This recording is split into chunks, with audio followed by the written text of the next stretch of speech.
우선 5절 말씀 같이 보도록 하겠습니다. 주께서 내 원수의 목전에서 내게 상을 차려주시고 라는 이 말씀을 읽으면 여러분들은 어떤 마음이 드십니까? 주께서 내 원수의 목전에서 내게 상을 차려주시고, 그 말 뭐야? 통쾌함, 기쁨, 아싸 아닐까요? 그런데 저는 이 말씀을 읽을 때마다 뭔가 좀 어색함과 낯설음이 있었어요. 왜냐하면 제가 알고 있는 것과 뭔가 안 맞는 느낌이 들었어요. 여러분들이 알고 계시는, 우리가 알고 있는 하나님이 정말로 우리의 원수를 우리 앞에서 코를 납작하게 만드시는, 그리고 마치 이런 분이신가요? 아니, 마치 그 동생을 괴롭히는 그 친구가 있었는데, 힘센 형이 있다고 와갖고 너 왜 내 동생 괴롭혀? 그 동생 앞에서 콱 한 방에 또 주고, 동생이 그러면서 아싸 우리 형, 이게 우리가 생각하는 하나님의 모습인가요? 라는 것이었어요. 우리가 믿는 기독교 그런 건가요? 우리의 원수를 막 기도해가지고 원수를 무찔러주세요. 원수가 무찔러주면 막 통쾌하고 기분 좋아하고, 이게 우리가 믿는 신앙의 모습인가요? 그렇다면 예수님의 원수를 사랑하라는 어떻게 될까요? 이런 것이 7번이라도 용서하라는 말씀은 어떻게 된 건가요? 우리가 믿는 기독교는 옆에서 나를 적대시하고 나를 속상하게 했던 사람이 힘들고 어려움을 당하면 아이고 잘됐다, 고소하다 라고 하는 것이 아니라 안타까워하고 어떻게든 그에게 도움의 손을 내밀라고 하신 거 아닌가요?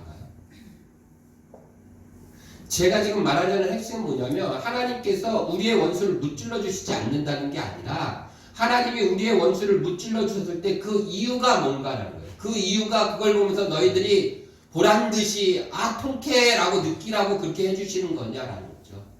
그건 아니다라는 거예요. 대부분 우리가 지금까지 보면서 그런 식으로 이 본문을 이해하고 오지 않았나라는 생각이 들었습니다. 그래서 제가 마음이 좀 어색하고 낯설었습니다. 그래서 오늘은 이 5절 말씀을 다시 좀 진지하게 우리가 살펴봄으로써 과연 어떤 의미가 있는지 생각해 봤으면 좋겠습니다.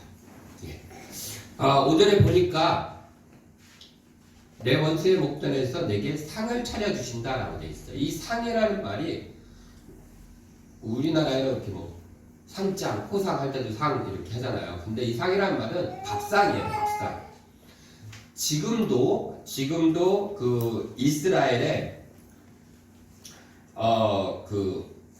전통 마을에서는 지금도 사용하고 있는 이 낮은 바위 모양의 탁자예요. 그래서 이스라엘 사람들도 이렇게 앉아서 밥을 먹거든요. 그래서 그 탁자를 놔두고 그냥 맨 바닥에 양반 단위로 앉아서 둘러 앉아서 밥을 먹는 거예요. 우리 옛날에 그랬잖아요. 이렇게 동그란 상 같은 거 넣고 상 피고 가족들 둘러 앉는, 똑같은 거예요. 그 상이에요. 그 상. 그 펼쳐있는 상이야. 그 상을 나타내고 조금 더 확장시키면 뭐 잔치상 이런 거예요. 그러니까 하나님께서 이제 그걸 차려주셨다라는 거예요. 5절, 6절로 오면서 바뀌는 게 있어요. 두 가지가. 1절과 4절하고 5절과 6절에서 바뀌는 게 두 가지가 있어요. 하나는 뭐냐면 장소가 바뀌어요.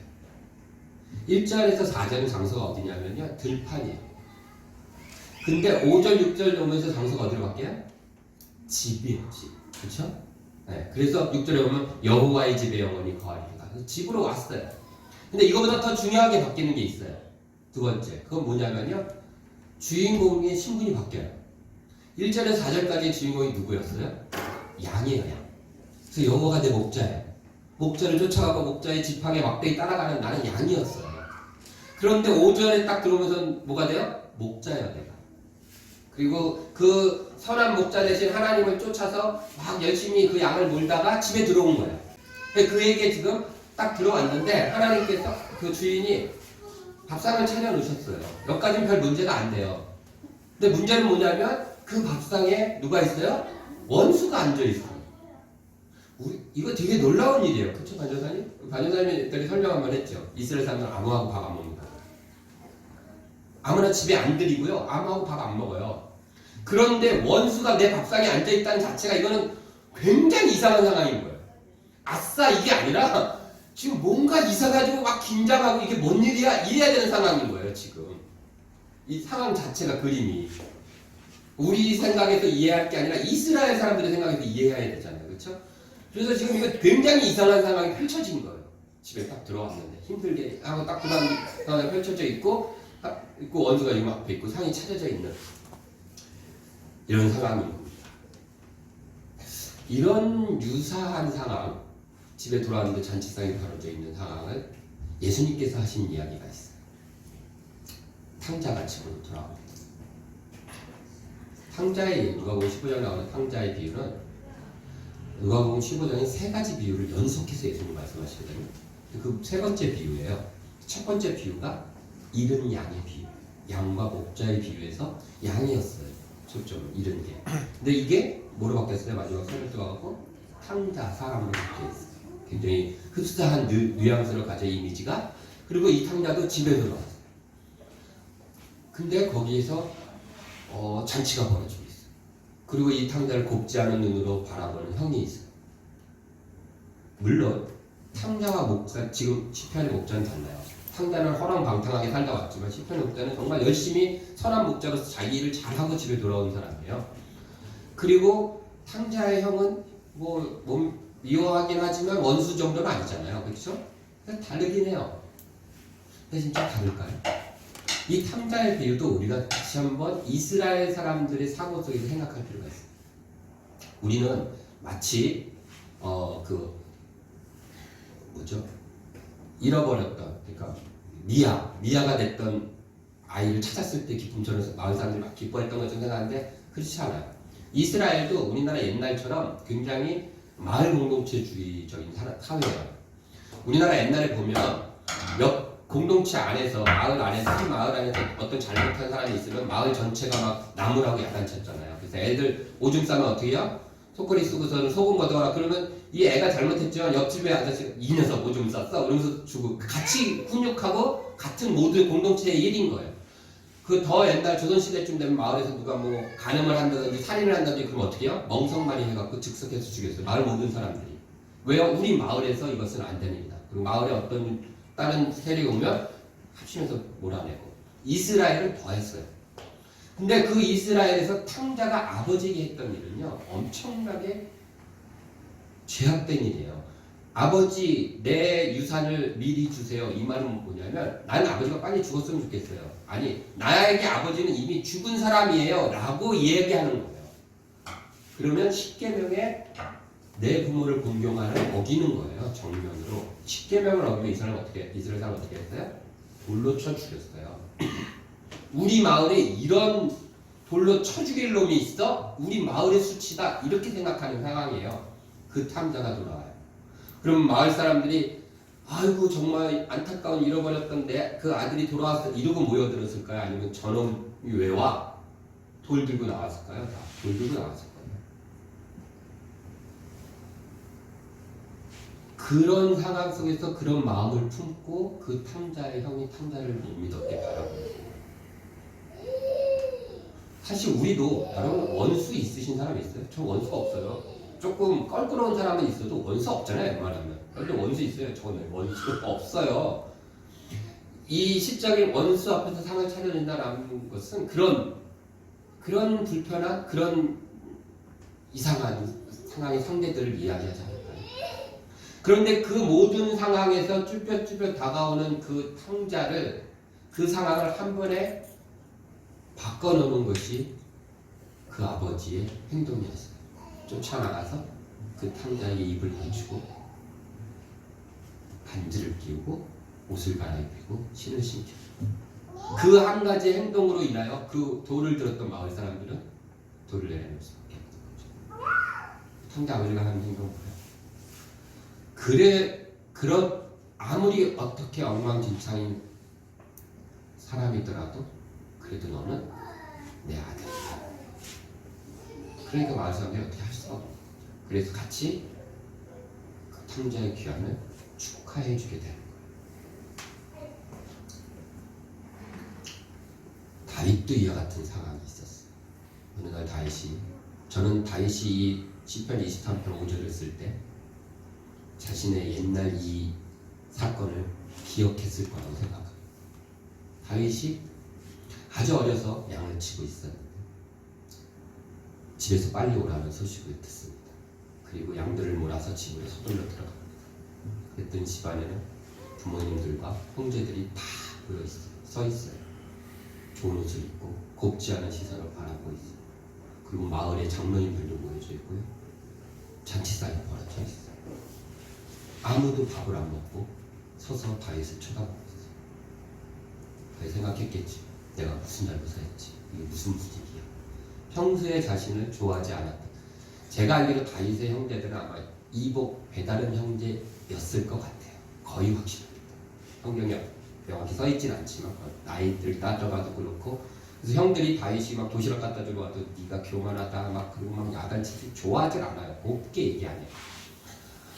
다윗 집에서도 그렇죠? 있는지 없는지 취급도 못 받는 그런 다윗이 되게 그런 상황은 굉장히 나이 어린 다윗은 굉장히 두렵고 어리둥절했을 수도 있어요. 그런데 그 속에 낯선 나이든 노인 한 분이 자신을 한참 바라보다가 미소를 지으며 다가옵니다. 그리고 다윗의 머리에 기름을 붓습니다.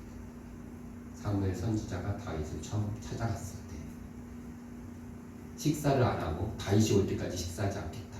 사무엘 16장에 나옵니다. 그래서 장로들과 함께 다 다윗을 기다리고 목동 집에 들어온 목동이 밥상에 차려져 있고 자신을 껄끄러운 표정으로 형들이 그랬겠죠. 자신들이 기름 부음 받을 줄 아는데 다 아니라고 하니까 좋은 마음이 아니에요. 평소에도 별로 좋지 않았지만 왕래. 그리고 바라보는 상황에서 그 모든 상황이 바뀌는 한 가지 사건은 그 사무엘 선지자가 기름을 부었을 때 하나님께서 다시 말해서 너는 내 것이다 라고 말씀하시므로 상황이 바뀝니다.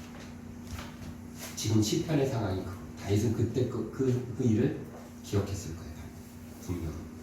그래서 집에 들어왔는데 원수의 목전에 하나님께서 산이 차려져 있고 그 순간 내 머리에 기름을 부으십니다. 그래서 이어진 말이 기름을 내 머리에 부으셨으니 내 잔이 넘치도다. 우리가 어떠한 상황 속에서도 우리가 다시 한번 그것을 이기고 나갈 수 있는 것은 하나님이 너는 내 것이다. 너 내 아들이야 라고 말씀하시는 인정해 주시는 그 사실 우리를 다시 한번 이기게 하고 다시 한번 나아가게 하는 힘이 되는 것입니다.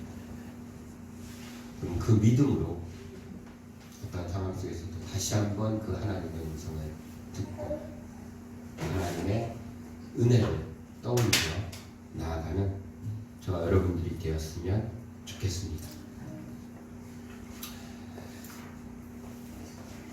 그 하나님의 은혜를 시편 23편 5절에서는 이렇게 표현하고 있습니다. 기름을 내 머리에 부으신다. 붓는 것은요 이렇게 따르는 거랑은 달라요. 그렇죠? 따르는 거는 이렇게 졸졸졸 붓는 거는 확 쏟아지는 거죠.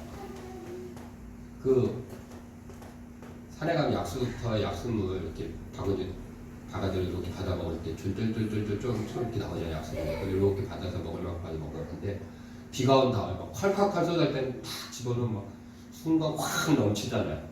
그렇죠? 막 흘러가요. 탁 받아서 또 먹고 또 이렇게 하죠. 그게 붓는 거예요. 붓는 거예요. 넘치게 막. 그래서 내 잔이 넘칠 수밖에 없는 거예요. 하나님이 부어주시는 그 은혜의 그 양이 내가 가지고 있는 잔의 크기를 뛰어넘는 거예요. 그래서 잔이 흘러 넘치는 거예요.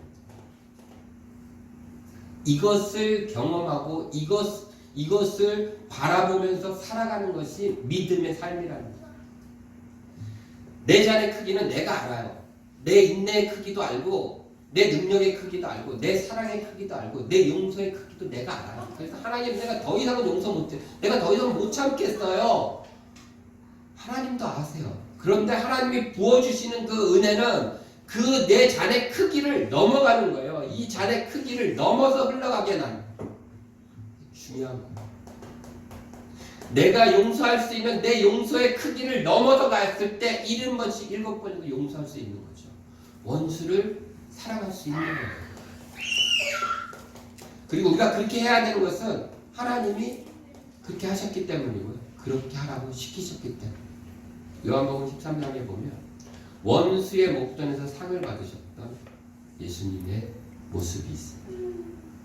최후의 만찬 때 예수님께서 상을 차려주고 앉아있어요.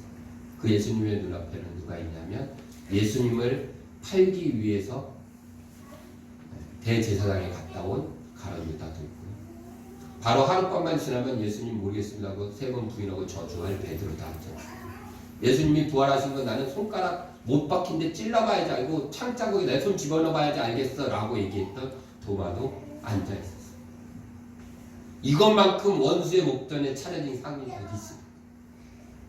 그들과 밥을 드시던 예수님께서 벌떡 일어나셔서 수건을 들으시고 제자들이 다가가 발을 씻기셨어요. 여러분은 어떤 제자의 발을 제일 먼저 씻기셨을까요? 베드로? 요한? 야고보? 베드로? 네. 한번 볼까요? 5절, 6절 같이 읽습니다. 시작. 이에 대하여 발을 물을 떠서 제자들의 발을 씻으시고 그 두르신 수건으로 닦기 시작하여 시몬 베드로에게 이르시니 베드로가 이르되 주여 주께서 내 발을 씻으시나요? 베드로는 아니에요. 첫 번째가 제자들 씻기 시작해서 베드로까지 가셨어요. 그렇죠? 첫 번째가 누군지는 몰라요. 저도 베드로인 줄 알았어요. 누군지는 몰라요. 그런데 아마도 제 생각에는 가룟 유다였지 않았을까요? 그래서 그 가룟 유다한테 가서 무릎을 꿇고 발을 씻기십니다. 가룟 유다 황당해하죠. 아니 선생님이 저를 베드로랑 똑같은 말을 했을 거예요. 가룟 유다. 그런데 그 가룟 유다의 품속에는요. 바로 몇 시간 전에 대제사장에게 예수님을 팔고 받았던 은 30냥이 들어있었어요. 그리고 이 발을 씻겨주시면 그러고 나서 나가서 바로 어디서 예수님을 넘길까 그 장소를 컨택하러 갈 그 가룟 유다였어요. 그걸 예수님은 너무나 잘 알고 계시는데 그 가증스러운 얼굴로 예수님 앞에 어쩔 줄 몰라 하는 그 가룟 유다의 발을 무릎 꿇고 앉아서 씻기시고 계십니다. 그 원수의 목전에서 벌어진 그 식탁에서 예수님이 인간으로서 용서할 수 있는 한계의 그 잔의 크기를 넘어서 보여주고 계십니다. 용서하고 사랑할 수 있는 그 한계를 넘었습니다. 그래서 요한복음 13장 1절에 끝까지 사랑하시니라라는 말로 시작돼요. 그리고 이 사건이 나옵니다. 그리고 15절에 예수님께서는 이렇게 말씀하십니다. 내가 너희에게 행한 것 같이 너희도 행하게 하려 하여 본을 보였느라. 왜 그렇게 하셨냐면 너희도 이렇게 하라고 내가 보여줬다라는 거예요. 네가 생각하는 네 잔의 크기를 넘어서서 할 수 있다라는 거죠. 그렇게 해야 된다라는 거예요. 너희가 나의 제자라면 그래서 내가 그것을 본으로 보여주는 것이다.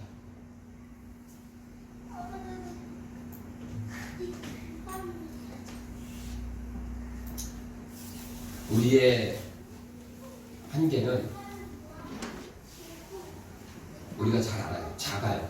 우리의 잔의 크기는. 그렇죠? 우리가 누군가를 용서할 수 있는 용서의 크기도 작고요. 우리가 뭔가를 참을 수 있는 참을성의 크기도 작아요. 인내의 크기도 작고. 누군가를 사랑하고 섬길 수 있는 섬김의 크기도 뭐 그렇게 특별하지는 않습니다. 우리의 능력도 그래요. 그러나 하나님 말씀하세요. 내 잔이 넘치나요. 그 크기를 부어주시는 하늘로부터 부어주시는 그 은혜로 뛰어넘어요. 그래서 우리가 바라보는 우리의 인내의 목표점은 우리가 가지고 있는 잔의 크기인 이 끝이 아니라 이것을 흘러 넘쳐서 여기가 적셔지는 그 끝이 그것이 내 인내의 끝이다라고 믿음의 눈으로 보는 거예요. 용서함의 끝도 거기인 거예요. 내 능력에 내가 할 수 있는 능력의 끝도 거기인 거예요. 하나님 몇 가지만 할게요. 못하겠어요가 아닌 거예요. 그래서 작년 이맘때쯤 우리 이곳에 예배를 시작하면서 전에도 얘기했지만 안정사님이 얘기해서 일본 선교지를 한 군데 늘렸어요. 그러고 나서 그걸 결정하고 그 다음 주에 최명숙 전도사님이 특별 헌금이 그거랑 상관없이 그냥 보내셨는데 그 시기에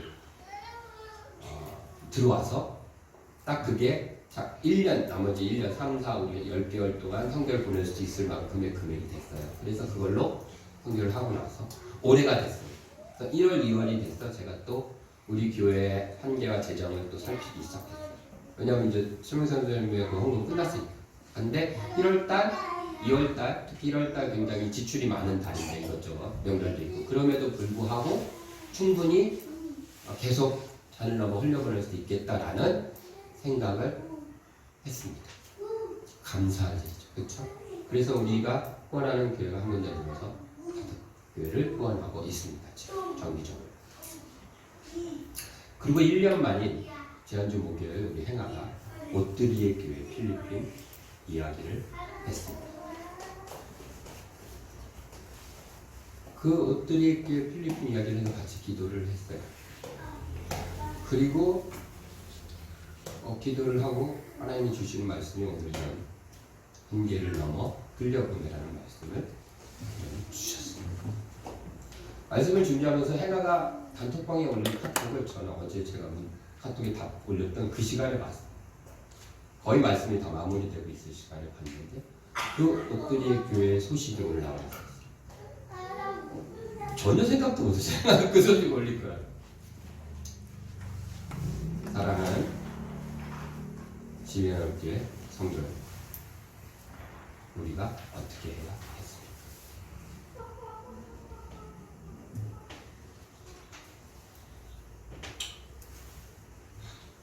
저는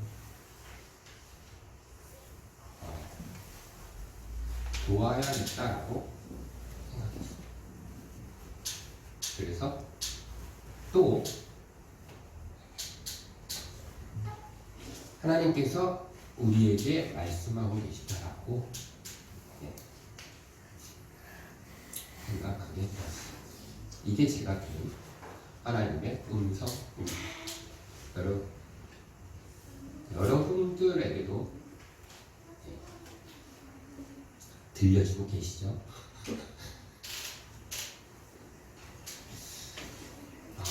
그래서 감사했어요. 우리는 진리나는 교회잖아요. 이거 필요하다는 사람이 주변에 느껴지고 감지가 되면 주고 우리는 하나님으로부터 받는다라고 고백하며 살아가는 것이 우리 진리나는 교회. 그리고 저는 최소한 교회라면 말씀이 선포되어졌을 때 그 말씀을 실천하고 목회자부터 교회 공동체 모두가 실천하고 행동으로 보이지 않는다면 그것은 교회도 아니고 가짜 말씀이다라고 생각합니다. 그래서 저 혼자 먼저 그렇게 결정을 했고요. 아무도 몰라요. 물론 제가 그런다 그래서 누구도 왜 목사님 마음대로 할 사람이 없다라는 거죠. 영화 잘 알기 때문에. 네, 했고요. 그렇게 하기로 했습니다. 하려고 합니다. 여러분들 기도해 주시고 이제 좋을 것 같습니다.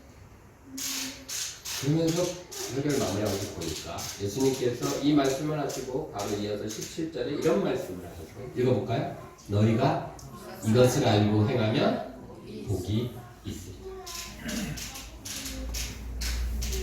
아멘. 우리가 이것을 알았고요. 그 다음에 행하기로 했습니다. 그러면 남은 게 복이 있으리라만 말씀입니다. 하나님께서 어떤 복을 주실지 몰라요. 그렇죠? 우리가 이렇게 행함으로 인해서 우리 권사님 허리가 싹 날지 그렇죠? 우리 교회가 더욱더 단단해지고 믿음에 그럴 수도 있겠죠. 하나님 주신 복, 은혜. 그리고 우리 아가들 아프지 않고 잘 클 수도 있고, 또 뭐 성장할 수도 있겠죠. 부부이 될 수도 있고 숫자가 많아질 수도 있겠죠. 또 누군가 우리 태욱이 어머님 한계를 넘어서 구원의 은혜가 또 있을 수도 있겠죠. 또 이것을 재정적으로 어떻게 채우실지도 몰라요. 변전사 그림으로 완판될 수도 있고요. 태욱이가 고양이를 하루에 3마리, 4마리씩 분양을 해서 옵사님제가 할수 있고요. 우리 세인이 카카오 네, 할 수도 있고요. 아니면 우리가 생각할 수 없는 어떤 일들이 벌어질지 우리는 몰라요. 그러나 확실히 알 수 있는 한 가지는 이것을 알고 행하였으니까 복이 있을 것이다 라는 것입니다.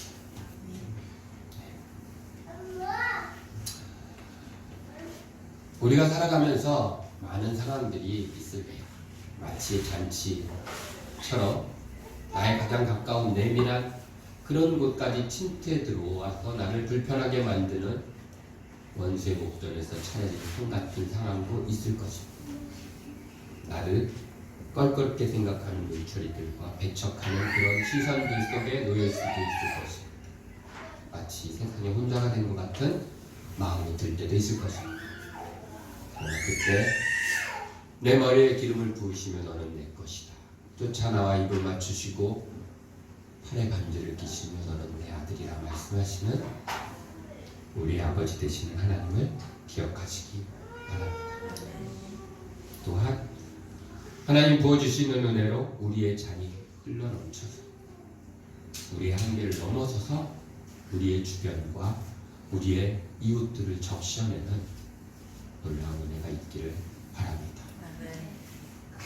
이 진리하는 교회가 이 일들을 하나님 앞에서 기뻐하며 또 기대하며 나아가는 우리들이 되었으면 좋겠습니다. 기도하겠습니다.